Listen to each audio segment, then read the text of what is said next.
crouched over like this, holding my toes. Well, you see, I read this article that stated if you bend over and hold your toes, that you can hop backwards, but you can't hop forward. Whoa! Because you're going to topple over. So I think we need to find out why that happens. So let's go.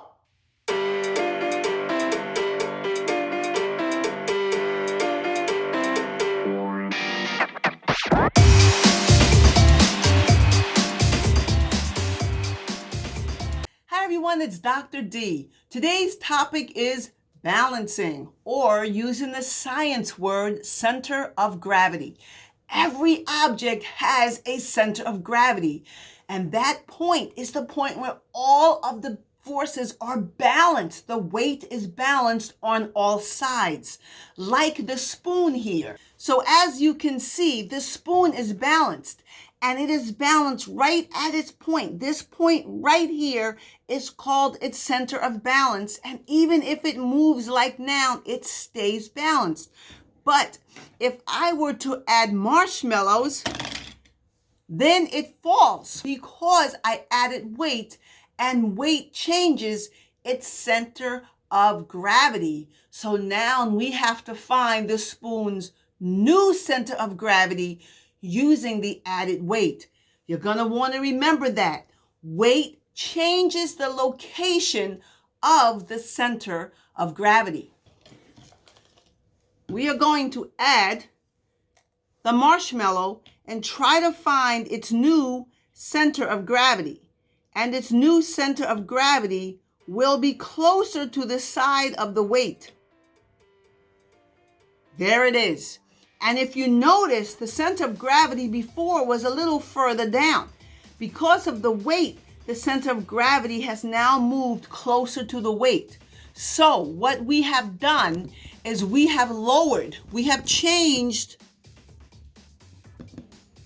the spoon's center of gravity.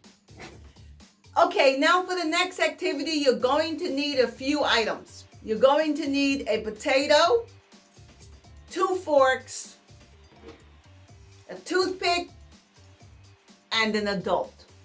So if you were to take a potato and try to balance it on your finger, you would have a really tough time. And the reason that you would have a very tough time is because although the potato does have a center of gravity, it's very hard to determine where the center of gravity is because it's an irregular shaped object. It's not like a ball where you can find it easily. So what you can do though is that you can take the 2 forks, you can poke it into the sides at an angle into the potato. This is where you want the adult to help you. And once you do that, then it becomes a lot easier to balance the potato. The reason being is because 1, you're trying to find the balance between the center of gravity between the potato and the forks. And number 2, remember, weight changes the center of gravity. So what the forks did was it added weight, which lowered the center of gravity, which made it easier for it to be balanced on my finger. Another pretty awesome thing that you can do is that you can put a toothpick through the potato. You want the adult to do this for you so you don't get harmed. When you do the toothpick, because we lowered the center of gravity, the toothpick will now balance on one tip of that toothpick. And you can do some pretty awesome things. You can place it on the pencil and it will balance on the pencil. And you can move it all around and it'll stay balanced even as it's wiggling all around. You can also take something as narrow as a ruler, place that tip on that ruler, and it will also balance. All because you lowered the center of gravity so that the center of gravity is closer to what they call the support. In this case, the support was the ruler, In this case, your support was the pencil, and in this case, the support was my finger.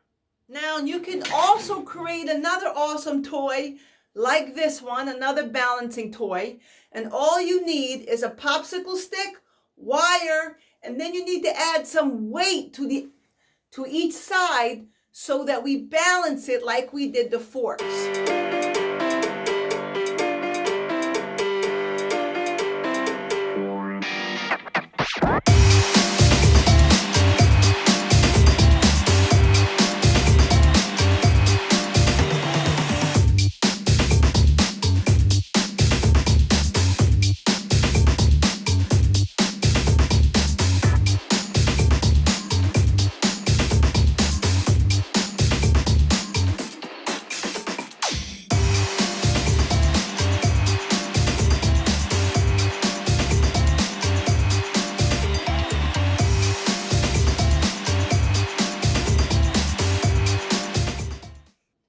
But notice, if we raise the wire too high, look what happens. It falls. And the reason it falls is because the center of gravity, we raised it too high from the base, which is my finger, and it topples over.